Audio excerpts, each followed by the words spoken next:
Bismillahir Rahmanir Rahim. I am Dr. Mohibullah Wazir, and we start the head and neck. As the name indicates, the head and neck, it is the part that consists of the skull along with the brain. While the brain we study separately is the neuroanatomy, but the skull along with superficial muscles we study with the head and neck. Then anteriorly the skull become continuous with some very important parts. For example, you can see the orbit which lodges the eye and the nose and the oral cavity, and laterally is the ear. That's why the head and neck is an important region, because it includes the brain, the nervous tissue, the special senses, the nose, the oral cavity, and the ear, and many important cranial nerves, etc. Now, to understand the anatomy of the head and neck, look, the neck region, it extends from this external occipital protuberance,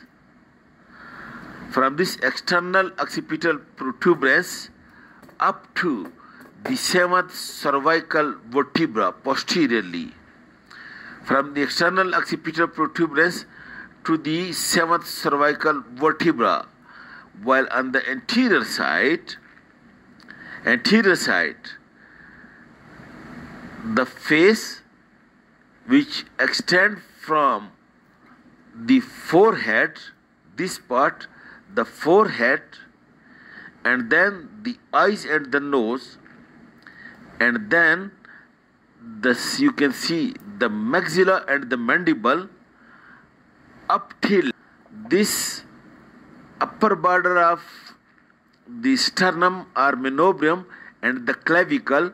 This whole includes the neck region.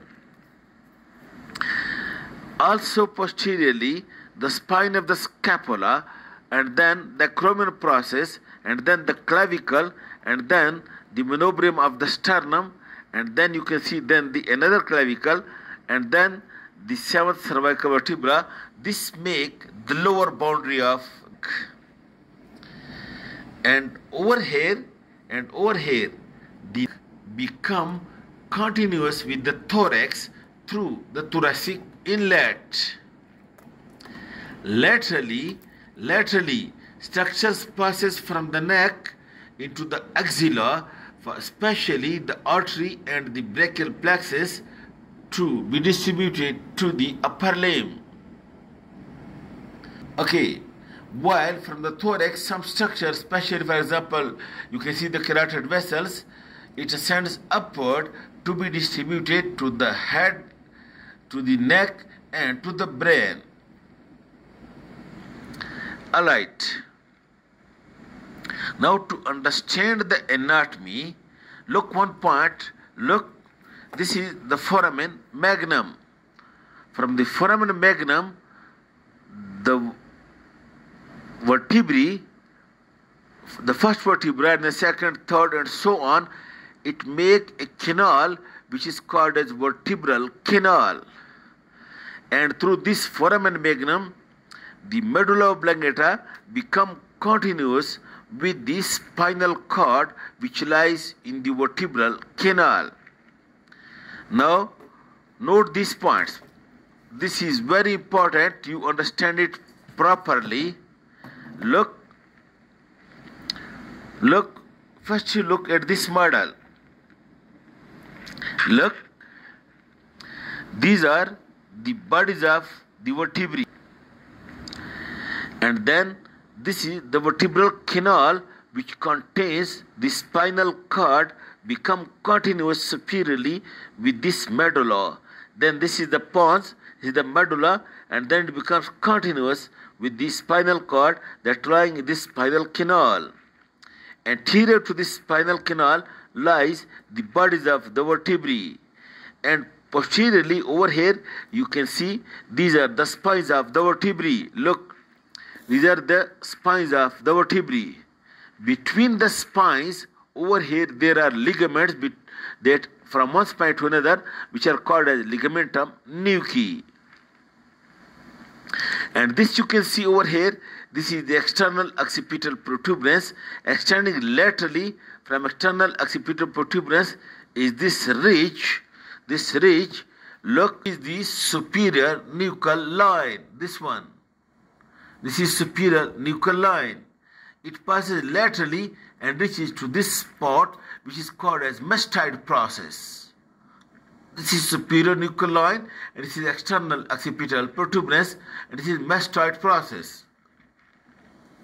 Okay, now in the vertebral column posteriorly over here lies a group of muscles which are called as posterior vertebral muscles or extensor group of muscles. And then is the vertebral column, and then is the bodies of the vertebrae. Anterior to the bodies of the vertebrae is again a group of muscles that lie anterior, or they are called as prevertebral or flexor muscle. Look over here please. These are the bodies of the vertebrae, and these muscles that you can see over here, these are the prevertebral muscles or flexor muscles. Now note one point, that all these muscles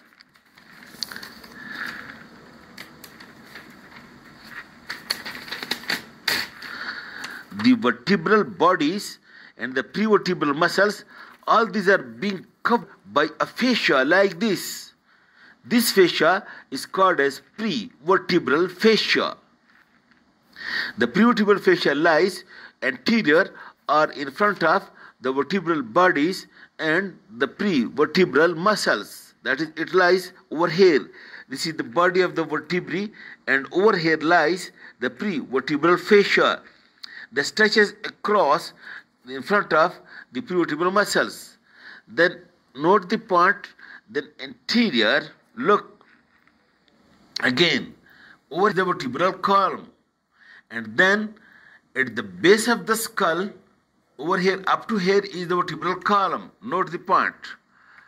And then in front of this area, look, this area of the base of the skull, it is being occupied, you note over here, by the pharynx. Look, this part is pharynx. This is the base of the skull. Note the point. And over here is the pharynx, and note the pharynx leads to the oral cavity, and it also, the nasal cavity also leads into the pharynx. Between the oral cavity and the nose there is a boundary hard palate and this muscular soft palate. This soft palate acts like a guard over here, and when the bolus of food passes to be entered into the pharynx, then it ascends upward and shut down the nasal cavity so that the food does not regurgitate through the nasal cavity. If this is being paralyzed, for example in diphtheria or in any CVA, then the food you ask the patient to swallow, it will regurgitate. And when the swallowing is being completed, then this soft palate again comes downward to open the nasal cavity to maintain the airway so that the air passes through it. So just anterior to the prevertebral fascia and prevertebral muscles lies this pharynx, and then which becomes continuous with the esophagus. And then look, anterior to the esophagus lies the larynx and the trachea. Note the point that anterior to the esophagus lies the larynx and the trachea. Look over here, please. Look, this is the trachea, and you can see the tracheal rings. So in the midline, note this part very clear cut. In the midline, over here lies the trachea. Posterior to the trachea lies the esophagus, and posterior to the esophagus lies the vertebral bodies along with the prevertebral muscles, but separated from the esophagus by prevertebral fascia. And then this is, you can see, the larynx and the trachea. And this you note, look, the larynx comes first. The bolus of food comes over here, and then it should pass to the larynx. But no, Allah has arranged over here like this. The bolus passes over here, and the uvula shut down the larynx, and the food passes over here to the esophagus. Okay, then over here, just at the upper end of the neck, at the base of the floor of the oral cavity, over here, this bone, that is the hyoid bone. And you look it over here. Look, this bone, which you see over here, look, this bone, this is the hyoid bone. The hyoid bone is like this. It lies over here. This is the hyoid bone. The hyoid bone and hyoid bone, then you can see this big cartilage. This is thyroid cartilage. This is the hyoid bone, and this is thyroid cartilage. Now, then, this is the midline structures of the neck. Lateral to that, over here, you can see these muscles that connect the hyoid bone lower down in the thyroid cut to the sternum or manubrium. And these muscles are called as strap muscles, called as sternohyoid, sternothyroid, and thyrohyoid muscle. And on the anterior surface, over here you can see this vein, which is called as anterior jugular vein. And note one point, that anterior to the trachea, over here, anterior to the trachea lies the thyroid gland with two lobes, right lobe and left lobe, and the isthmus. This you can see over here. Make it clear. This is the thyroid gland. Okay?